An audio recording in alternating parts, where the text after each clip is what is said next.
Oh, to be Mhm. a woman that not just you are proud of, everyone around is proud of you as well. So, cheers to all the women who are proud of themselves, who know themselves and are working in what they really want to be, being defined by who they are on the inside, not necessarily the configuration without.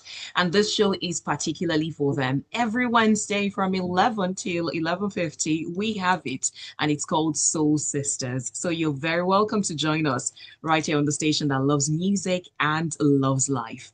My name is Oluwaseun, and you can join us on YouTube where we're live. You can share with someone, you can watch it later, and you can also see what's happening in the studio and also see the face of my guest. Our YouTube handle is at Smooth 981 FM Lagos, at Smooth 981 FM Lagos.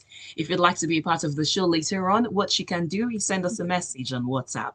And WhatsApp is 0911 999 0981. Again, 0911 999 0981. If you have been following us across all socials and you are a part of our WhatsApp family, you will have seen the flyer announcing what we'll be discussing. Last week, we talked about feminization of the female hustle, and we talked about female drivers, especially on the ride hailing apps. Today, we are having someone who's a trailblazer, and I'm buzzing with excitement, literally, because she's in the business of buzzing, and she's a sweet guest because she makes bees. We celebrate people who dare to be different, and today is no exception at all. We celebrate those who like and love carving their spaces, and those who are thriving in a position or a profession that is seen to be male dominated. So please welcome with me, I believe, Africa's first known female beekeeper, the one and only founder of Fauzziyah Honey, Fauzziyah Isiak. Good morning. Good morning. Welcome, welcome, welcome. How are you? I am fine. Thank you. How are you too? I am good. And I can only imagine that your bees must be missing you, that you took time out of. I mean, I have so many questions to ask. And now start with the one about how you started this. I mean, how did you get into the path of beekeeping? What did you study?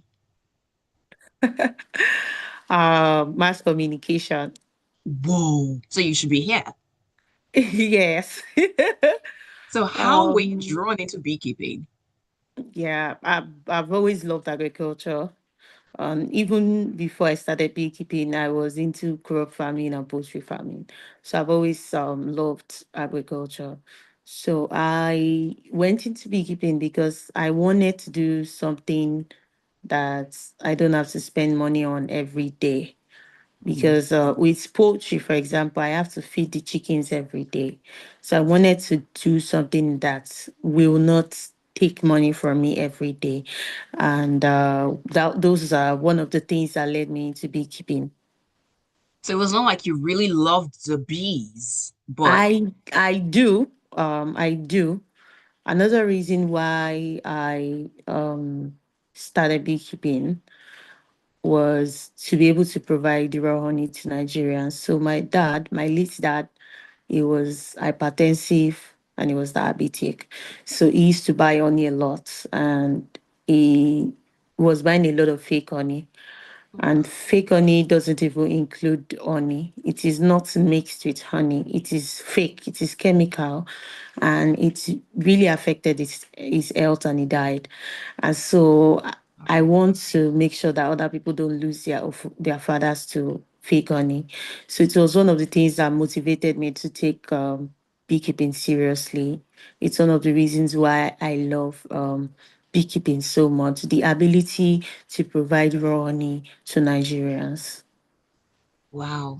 I'm sorry about your dad, and thank you for taking this up so that other people wouldn't have to be in that state as well. Thank you. So, how has it been with making the honey? And I can only imagine that you've had to deal with many, I wouldn't even say competition, but many age-long stereotypes as well as Yeah. misinformation about what real honey is. Yes, I deal with that all the time, literally all the time. Because when I started, I used to think honey was scarce because, well, the whole idea was that original honey was scarce. But then I realized just recently that it's not that honey is scarce, it's because raw honey itself is hard to sell. It's a hard sell because raw honey is something that reacts to its environment, to temperature. When there's cold like this weather now, honey will crystallize and it will look like sugar. And so, how do you, as someone that sell honey, explain to customer that this thing that looks like sugar is actually original honey, and it's just the weather that makes it look like that? And sometimes heat can make honey ferment. So there is all these explanations that you have to do, which I actually put on the label of my honey. When you buy Fauzziyah's raw honey, there's a lot of tips that you should know about the honey is written on the label. But having to explain that every day is the reason why honey is scarce. Because even if some people get original honey, they won't sell it because it's hard to sell. It's hard to uh, convince someone that this is original honey, especially in a country or in a world, because fake honey is rampant all around the world. So let's say, especially in a world where people have been buying fake honey for so long. Hmm. So those are the stereotypes that we have to break, because a lot of people have a lot of beliefs that they already have about honey or how they think honey should look. So it's there's a lot of unlearning and learning to do when it comes to honey. We'll certainly be getting into that and how you have been combating that, and also the business side of it, and how you've had to also be in this space where I believe we have more males than females, if we have females at all. And one of the reasons why I was so enthused to have you on the show was because you are the first female beekeeper I know, coupled with the fact that I've stayed away from honey for a while. And somebody gave me your honey, and it was, I think one of the things that got me to it was the color of it. It looked so real. And then I tasted it. It was like, oh, this is good. So we'll get into that right after taking this breather. If you're joining us for the first time, we are talking women, everything that relates to women. And we talk about women who break the boundaries, shatter the ceilings, and carve their own niche. And today we have such a guest who is a female beekeeper. So you can be sure that not only will you be learning of our journey, you're also going to be getting some information about honey and how to get the right honey out there. So do stay with us. Hi, my name is Michelle Debbie. You're listening to Smooth Green Tea. So we'll take a short commercial break, less than a minute, and then, oh no, 1 minute plus, and then we'll come back. Okay. So I actually just I went to it was my brother who gave me the honey. So I went to visit him because he's been talking about, you have to be natural and you have to reduce the processed foods that you take. So I went to visit him, and then I was having yogurt. So he buys unsweetened yogurt and then prefers Okay. to put honey with it. And then he Wow. gave me the honey. And I'm like, whoa, what a honey this is. And it looks so good. And then I tasted it. I'm like, okay. Because for some weird reason, some of the honeys I've had before, they have an aftertaste. And I Bitter, feel, right? yeah. Is the I'm like, type. I'm like, wait, is it that this is Is sugar? the type. No, is Oh, the type. okay. And So some are usually very dark. also one of the things that people don't know. There are over 300 types of honey. Okay. And the colors are up to seven. Wow. Yeah. So you see, there's a lot of learning and unlearning. I So agree. sometimes when someone buy honey from me, especially like last year, this year there's been one color recently, but last year before, I used to have up to four colors. Oh, So when people buy honey from me, for some people, sometimes I send them like four types of honey and be like you can buy four jars from me and I send you four types of honey and be like, what's all this? Did you put coloring? Why is it different? Stuff like that. So have to explain and explain. Even sometimes I tell people just Google it. There's nothing I will tell you that you can't see on Google. You should just Google. All right, let's come Yeah. back. Okay. Love music, love life. You are listening to Soul Sisters on Smooth 98.1, and we are talking about the diary of a female beekeeper. Our guest this morning is a beekeeper and the founder of Fauzziyah's Honey, and she is Fauzziyah Isiak. So we're talking about how she became a beekeeper and she's told us the history of it. But before I even go back to some of the other things, how did your folks, your family, your friends, your colleagues, how did they react when you said, I am going to go fully into honey? I know you mentioned you've already been involved in agriculture, but honey, considering that you could get stung, your face could become Mhm. unrecognizable. So they thought it was a face. Um, so to them, they were like, she goes and she gets stung, she will come back home. Like maybe I would they thought I was just going to get stung and I would freak out and I would stop. So but then when I started the training, I kept going. And when I started building my own beehives, I kept going. Sometimes I'll come back home with my whole body swollen, and my mom would start crying like, "Do you want to kill me? Why are you doing this?" Stuff like that. And even my brothers, everyone was like, "When will you stop?" But like, maybe she'll tire house, maybe she'll give up, and now they've just all accepted that. Okay, we have a beekeeper in the family. Wow. How many years now? I started in 2021. So Oh, 2021 till date. 4 years. And in your, since that time you started and took it seriously, how often do you come across women doing this? Women doing this. Yes, not really like physically, but there are actually other female beekeepers. Though there is not much of us. I have met about three female beekeepers. Met them in a beekeeping group. So there Mm. are yes, though it's like you said, it's a male dominated industry. The women are not much, and most of the other female beekeepers just do it as a hobby, more of a hobby, just something they do once in a while and all that. So yeah, that's it.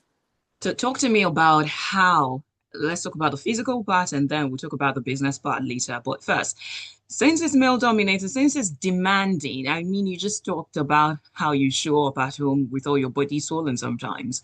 How do you manage the demands of this, coupled with, being a female? I don't know. Maybe sometimes you have other stereotypes of people expecting you to be so fragile, but here you are getting stung by bees. Yeah, I think it just has to do with doing what you like, because I've done a few other jobs in my life before I started this, and I realized, and that's something I've always said to myself, that always make sure that I do what I like. So the fact that I love what I do is what keeps me going. There are challenges. In fact, when it comes to beekeeping, especially as a female, there are lots of challenges attached. Going to the forest alone sometimes, people take advantage of you being a lady.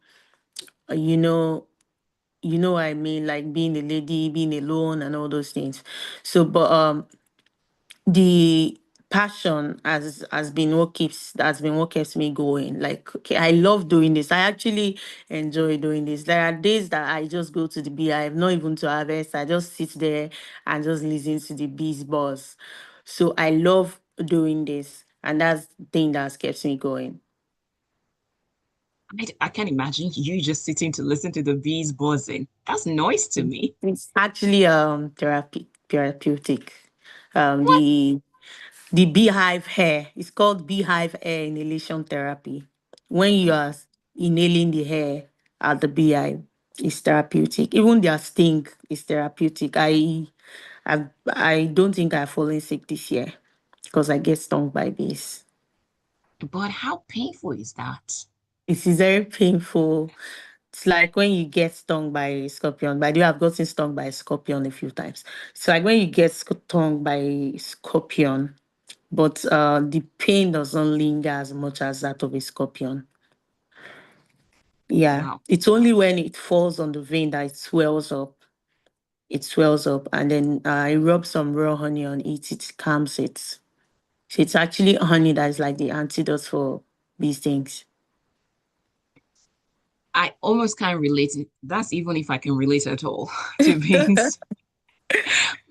Well, let's get into the business side of it. I imagine that you started as a one-woman army, having to Yes. do the technical aspect and also the business, where you're having to confront people with what they have held on to for years about honey. So tell me some of the things that you've had to do to break the barriers and reach your customers to get them to buy from you. Okay. So one thing that I've done differently is that I do a lot of education more than selling. For Hmm. example, the video I posted yesterday, I didn't do any advert around it. I just talked about the difference between beeswax and honeycomb. Just told people that. So that has made, for example, my Instagram page engaging, because sometimes when you are all salesy and salesy and salesy, people get bored. It gets boring.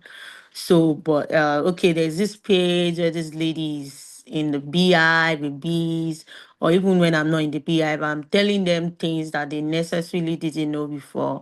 So those things helped sales too in a way, even though most of those educational posts were not targeted at sales. It helped sales, and it helped convince people about what I do and about the authenticity of my brand.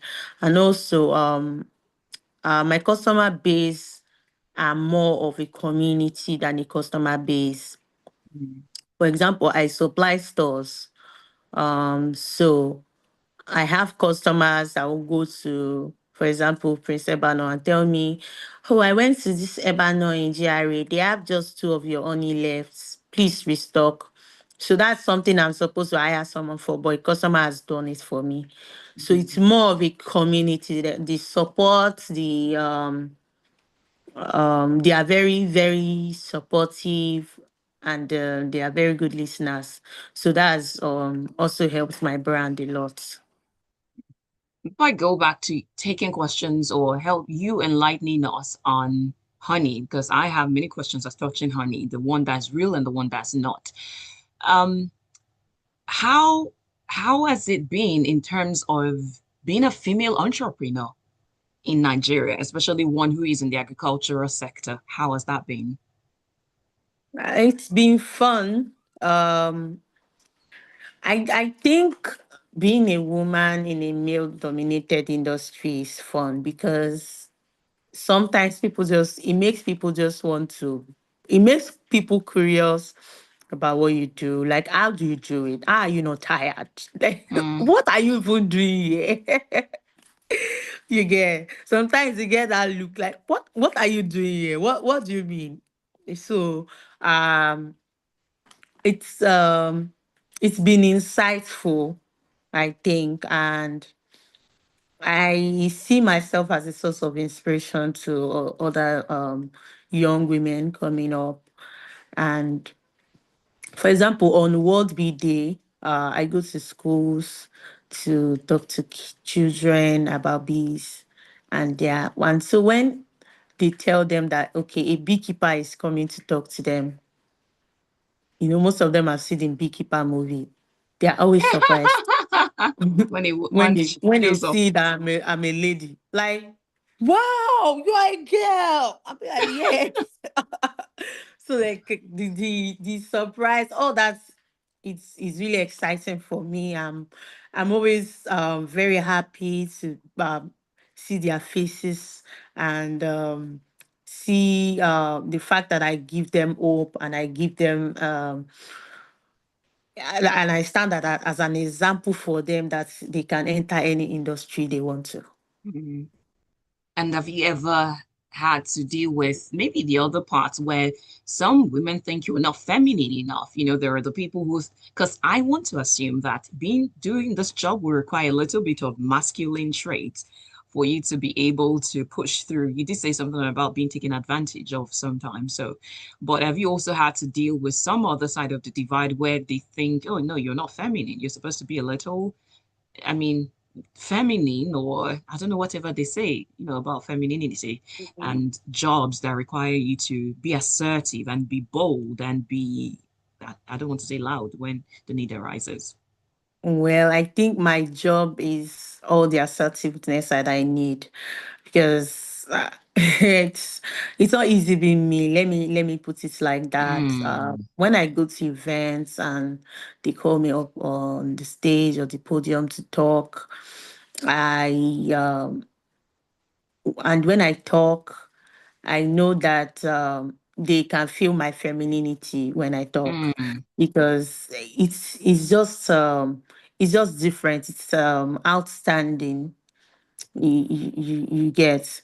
Though I've never had someone tell me that I am not feminine enough.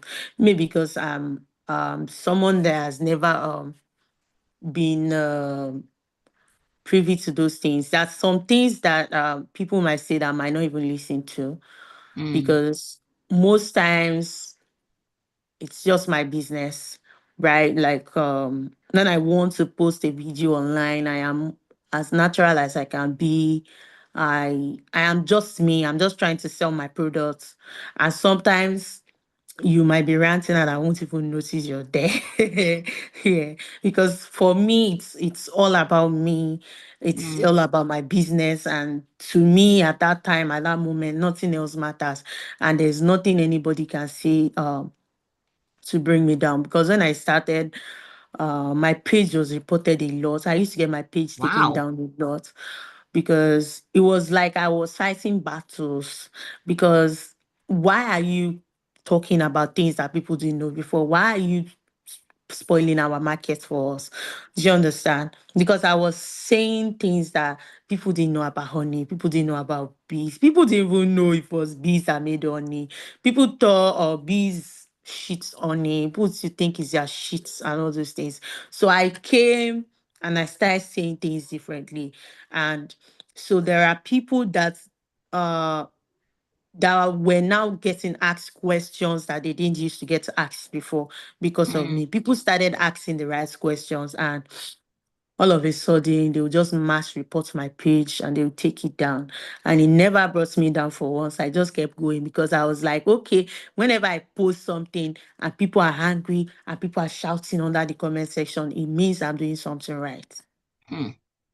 That is inspirational and that is beautiful. I like the part where you said you doing what you do is all the feminine that you need to be, or something along those lines. And whoa, we'll take a breather. And when we come back, we'll continue to peel back the layers of our guest's journey, the challenges, the sweet victories, as well as the wisdom she's gained along the way. I'm seeing your messages on WhatsApp. You can keep them coming in. We'll take them after this breather. The WhatsApp line is 0911 999 0981. It's Soul Sisters on Smooth 98.1. For the best soul.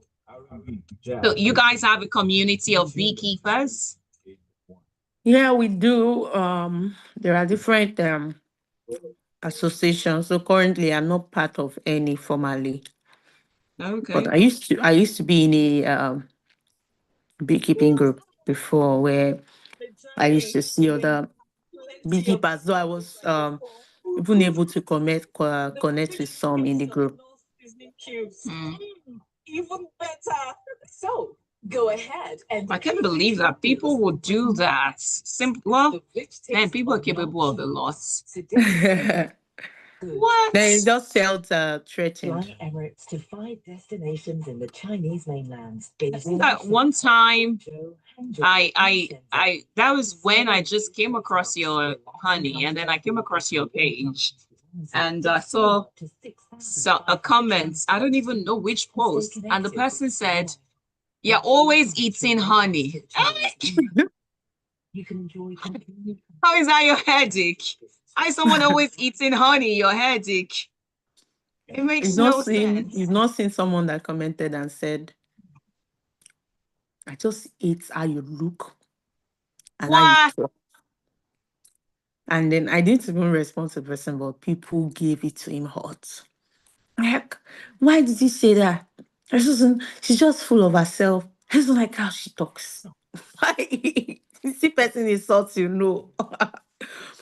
It was even an educational post. I wasn't dragging anybody or anything. I was just angry.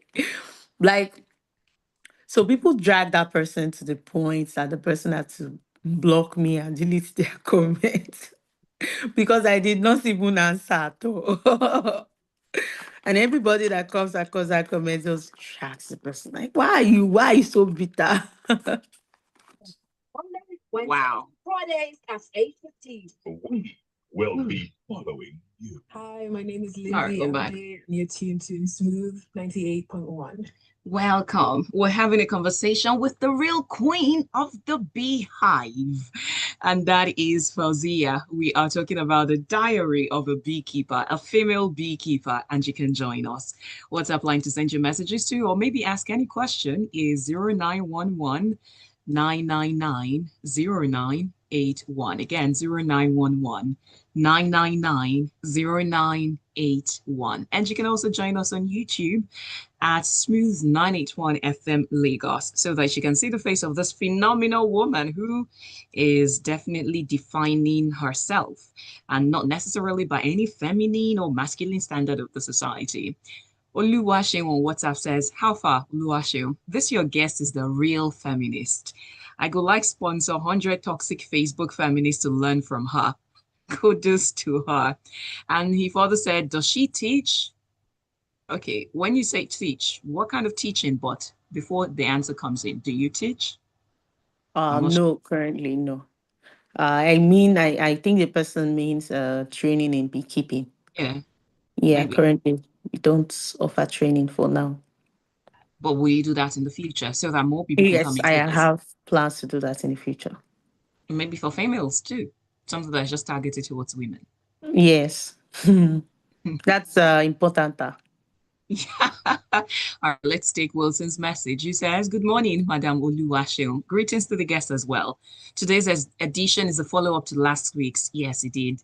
And he said, honestly, this is the first time I am meeting a female beekeeper in a male-dominated space. It is beautiful, it is welcomed, and should be encouraged. Who says a particular field of endeavor is only for one gender? Whatever your hand finds to do it well and be different. Make a bold statement, change the mentality, change the narrative, and stand out. Exactly, Wilson. And that's what she's doing. Now, let's talk about those things we need to know about honey, because when we were on the breather, I was asking how come we have so many colors of honey, and sometimes it feels like you eat some honey and you have an aftertaste. So let's start with the colors of honey. Okay. There are about 7 colors of honey. The bees. Let me explain in a way you understand. So the bees, those insects that make honey, they make honey with the nectar of flowers. They go into a flower, take the nectar, and use it to make honey. Now, so bees use up to 400,000 flowers for their honey. Like they can take nectar from up to 400,000 flowers. So you see that that's a lot of flowers. So now there are over 300 types of honey. Aside the 7 colors, there are over 300 types of honey. So the bees take nectar from the flower to make honey. Now, the color, the taste, and the texture of the honey they make depend on the flower they take nectar from. So Oh. the honey, the ones that have this aftertaste, is called dark honey. It is usually the dark one that has the aftertaste. That dark one is called a multiflora honey. It Mm. means the bees took nectar from different plants to make that one honey. That's why um that's why it has an aftertaste, right? It's like when you, it's like a concoction, like when you use different kind of leaves and you cook it together to make an herb, you know the taste will be strong. Mm-hmm. So now the light one, the golden colored honeys, they are called monofloral honey. So that means the bees use one flora, one plant. They take nectar from one plant to make that honey. So those ones are called monoflora. For example, the bees can take nectar from sunflower to make a type of honey, or acacia. So now Mm. that honey will have that golden color, and it will have one taste, a distinct taste. It won't have a strong or aftertaste. So it depends. It all depends on the flower. So honeys are made by bees from flowers. They make it with flowers. So the taste, the color, and even the texture depend on the flower or the plant that the bees take nectar from. So you as the beekeeper, part of your response job, will it be correct to say part of what you do is plant flowers around, or you just give them a house and they go suck the nectar and come back to you? Both actually. Um, we as beekeepers plant flowers for bees, but in my case, it is not necessary because I harvest honey made by wild bees. So wild bees are strong, they fend for themselves easily. They are not like, there are some type of bees called stingless bees. If you see a video of someone putting bees all over their body and is not stinging them, those bees are called stingless bees. They don't have ability to sting. But the predominant type that we have here in Nigeria are wild bees. They sting. In fact, they can sting someone to death. So they are stronger. They don't need anybody to plant flowers to them. They get their flowers from the wild, the nectar from the wild. So they don't need anyone to plant flowers to them. They don't need to be fed. They don't need to be taken care of. It is stingless bees that need all that care. Mm. So in my case, even if I plant flowers, I am just helping them. It's not that they actually need it a lot. They don't need care and all that. So let's say somebody puts a jar of honey, one jar Yes. of honey, another jar of honey, two jars of honey beside each other. How do I Mm. tell the one that is real and the one that is not?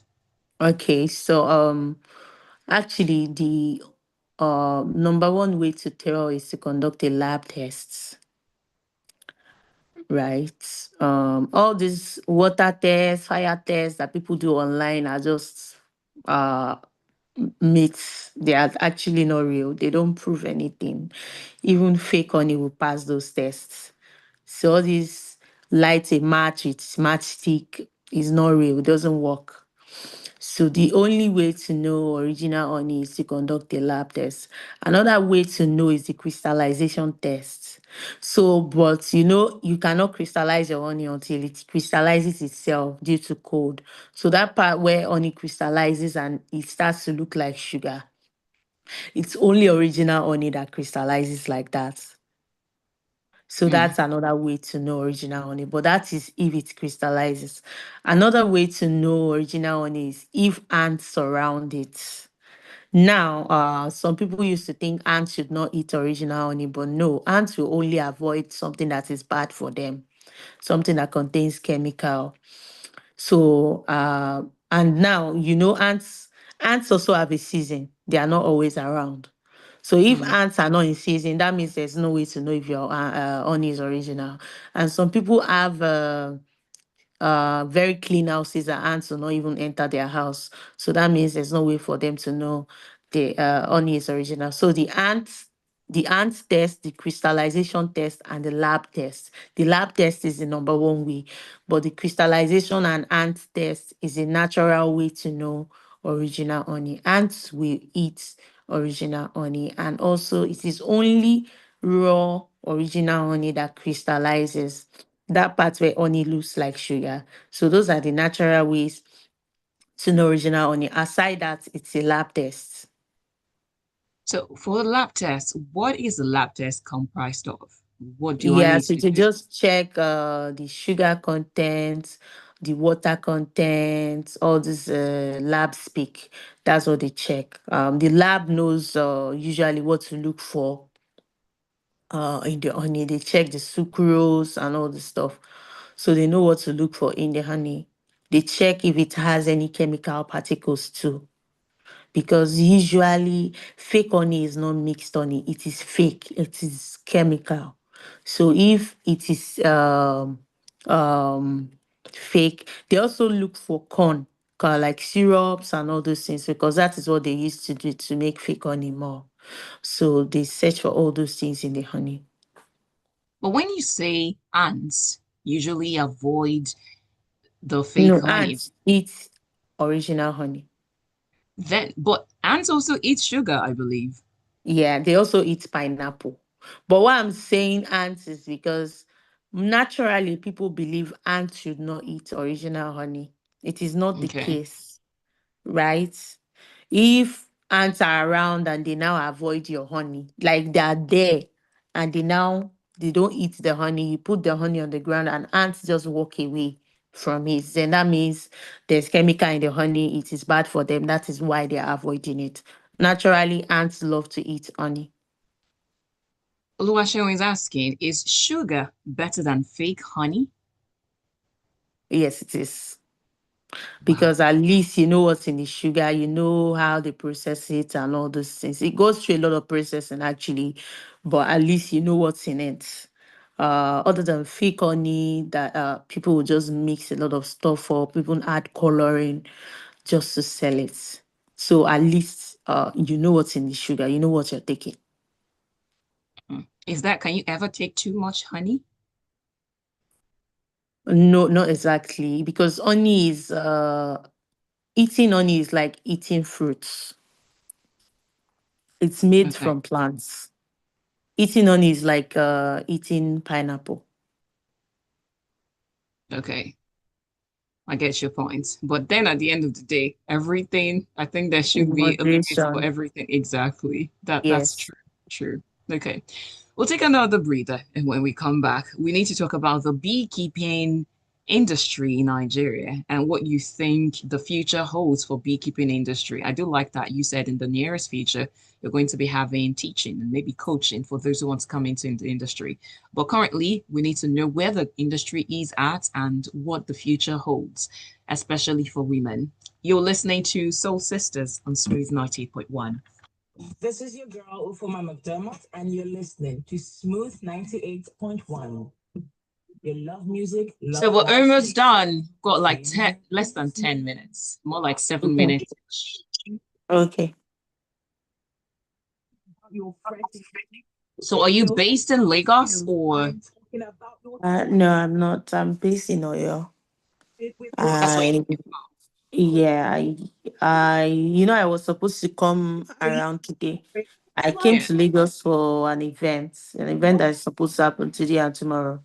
Okay. So I skipped the 2 days on, so I'll just go to tomorrow. It's a networking event for farmers actually.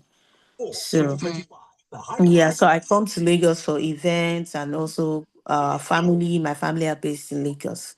In the Nigerian build Okay. and design space, Yes. into an amazing variety of Nigerian creativity in design, building, and construction. The theme this year is how we build, how we live, and that aptly captures the expectations of the many discerning visitors. Attendance, by the way, is free. EcoBank Design and Build 2025 is intentionally curated to showcase the very best. So do you manage the distribution of your your honey yourself, or you've got your team doing that for you? Well, yeah, at least it's mostly myself. I have um other people that also help, but I don't use distributors at all because I'm scared of people faking the products. So we don't use distributors at all. Everything that goes to the store is directly from us. And for your kind of music and my kind of music, Okay. music, it's in right We're here. about to come back. I wanted to ask another, but we should come back.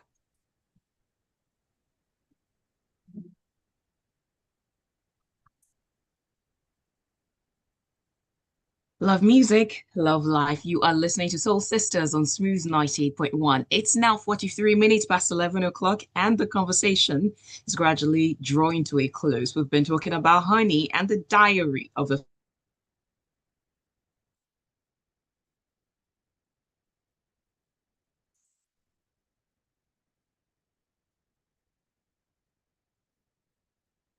Okay.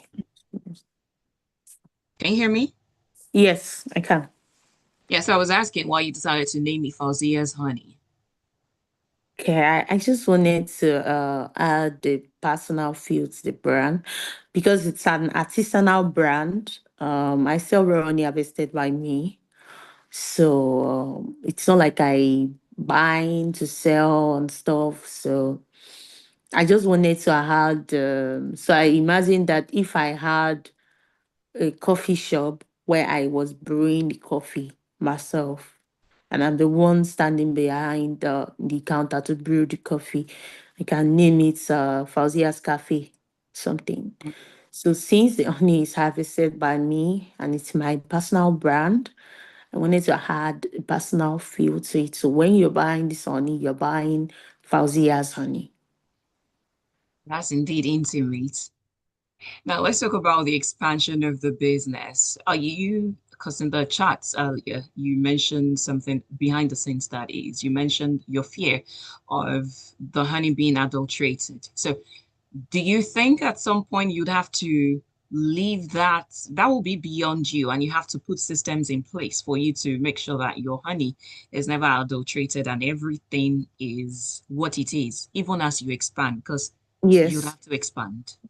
Yes. The systems that will be put in place will definitely ensure that it is not being adulterated because it is not supply chain or logistics that fake products. It is other people that you sell to, like distributors, right?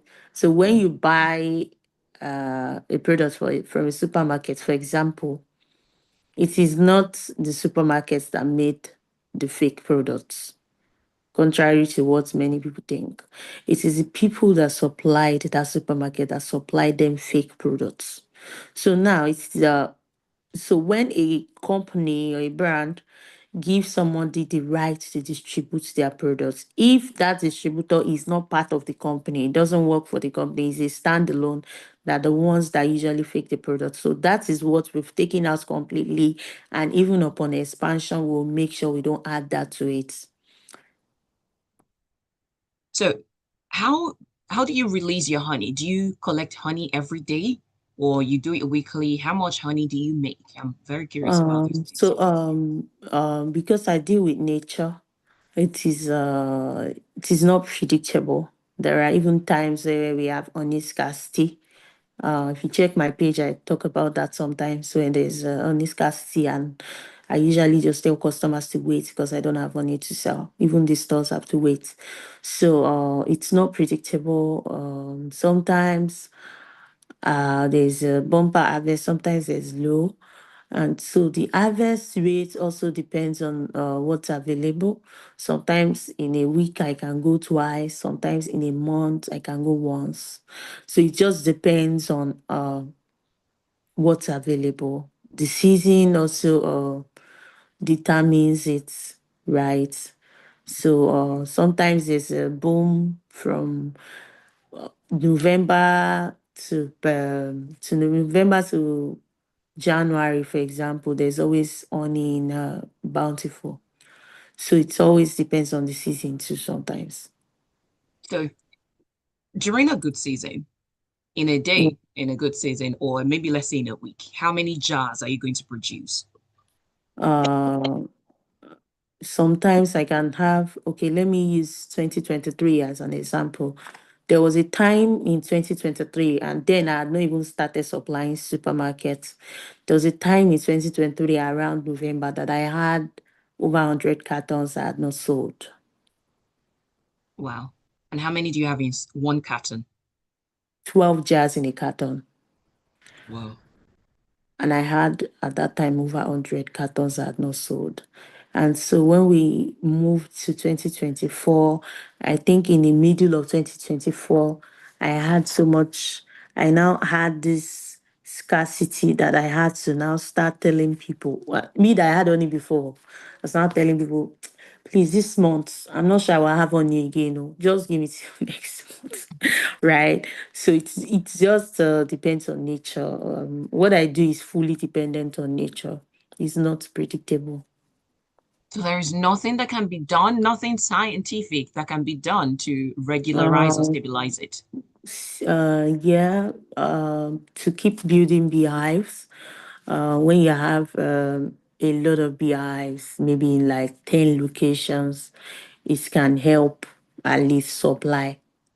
It can increase supply to an extent. So even if there's scarcity, you'll not feel it. And in my case, in beekeeping, we experience a lot of vandalism and theft. So that is what keeps the supply on low. Because sometimes there are beehives that you've marked out that, oh, I'll come and harvest it tomorrow. And before you get there, someone would have set it on fire and taken the honey away. So those are the things that make supply low. So there's a lot of theft and vandalism when it comes to honey. How, okay, how can you protect against such? Because it's supposed to be your farm, right? Yeah, it's supposed to be. But if the people who are coming to steal your honey come with guns, then it's no longer your farm. You'll not be able to come and confront them and see what you're doing here. You'll be praying they don't even see you. So, but well, currently, we are putting, let me say, I am putting measures in place to to reduce theft. That's what I'm working on currently. And also, I heard, is it early this year that the Ministry of Livestock is planning to also empower beekeepers in Nigeria. And recently, they even got our list, the list of beekeepers in Nigeria. They told us to fill a form, and we are also hoping to hear from them too. So what can more money do for you? More money will help me build more beehives. And right now, I am trying to start building bee sheds to curb theft, so that if it's in a shed, then maybe the theft to reduce. Because the theft is so crazy that scavengers go into the forest to pick. So there's this thing we call hive stand. It is made with iron. You put it under the beehive to raise the beehive up to carry it, and they will just go and still steal that iron under the beehive. So yeah. So that's why I'm planning to build a bee shed. The bee shed will be, I have started building the first one right now. I hope to build up to 50 or 100 as the case may be. So the bee shed will be made with iron all through, and then it's going to have a lock. To be, I'm literally building it in the forest, by the way, so that it will curb thefts and vandalism. Because sometimes people who steal honey are not professionally trained to harvest honey. So to avoid these things, what they do is they set fire to the beehive. When I was talking Lord. about this fire on Instagram, I was dragged a lot because the people who were watching me didn't understand what I meant by fire. They thought I was talking about smoking. So they will set fire to everything. They will let it burn. When it finishes burning, they will now pack the honey. That's actually also how um they used to harvest honey back then in the olden days before beekeeping came about. So they will just set it on fire. So when they set it on fire, you have lost your beehives, you have lost your bees, you've lost the honey in it. So you have to start all over again. And I literally start all over again all the time. So I'm hoping that the bee shed will help curb that all that losses. I am so sorry that you've had to deal with this. And in all of this, I can't imagine the number of times this has happened. How profitable has it been for you? Well, it's actually honey is a profitable business, especially if you're selling original honey. But in my case, I've always had to use all my profit to rebuild because of the theft and the vandalism that I experience. So we are literally building beehives every month. You'll burn it down, you start building again, you burn it down, you start building. You also have to be in different locations. So in Oyo alone, I am in 3 locations currently. It was 4 before, but one of it was recently burnt down. So that's what we have to do so that when they burn down one place, you have another place to go to. So let's say someone's listening and someone wants to help Fauzziyah. What does help look like for you? Help for me is the ability to build more bee sheds, like the one I am currently building. Is building bee sheds to curb thefts and vandalism. Because that bee sheds will have some of my hives in one place. I'll have to replicate it in different places around the forest. Mm. On a final note, Oluwaseun says, can someone rear this thing in one's backyard, or a species that will be less brutal? We really don't have that kind of species here in Nigeria. By the time you want to harvest, they'll come and arrest you and the bees. Because it's to sting the neighbors. Because wild bees, when you want to harvest honey, especially when it's sunny, they get very aggressive and they are going to sting everybody in sight. Mm. So we don't really have that calm species that you can do in your backyard here in Nigeria. We don't have them. Ah, I wish we could continue this sweet conversation. Unfortunately, we're out of time. But Fauzziyah, it's been enlightening having you talk to us about honey, beekeeping, and the challenges involved, and how you have been doing it as a female. I have to say salute, literally. I know there in Yoruba, they will say ọkùnrin mẹ́ta. I think you are obìnrin mẹ́ta. In fact, that is a lot. Well done. And I do hope that you get all the help, all the funds, all the publicity that you need to blaze and further blaze this through. On social media, what's your handle in case people want to reach out and know what you're doing? It's Fauzziyah's honey, FAUZZIYAHS, and honey.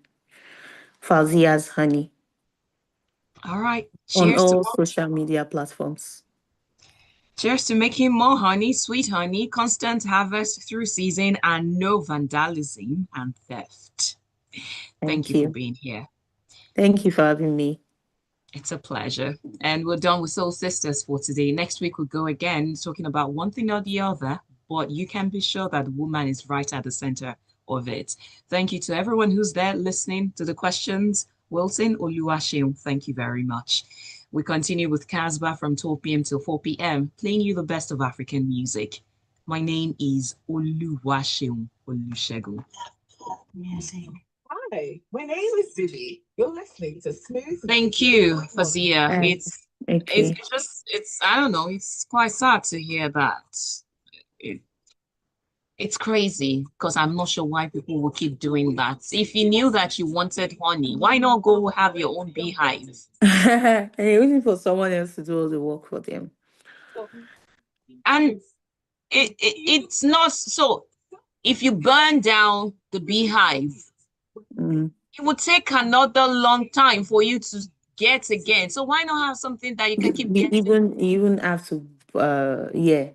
They don't care about that. They will just go and look for someone else's beehive to burn again. They know beekeepers are resilient. They will build another one. They'll just go and look for. As you are watching your honey to see if there's honey inside, they're also watching for you. They're also watching as you're watching. That is insane. Because when they burn down, how much honey can they get from that will say some things beats logic? Because yeah. And some is just hate crime for I didn't want to say that on here. Like all these Fulani headsmen sometimes. They can say maybe one bee stung their cow and they will just burn everything down. Yeah. Wow. And they will not even admit, like at least they are the one that went there now. Something like that. Wow. So We're so yeah. sorry. All right. Thank you so much. I appreciate. Have a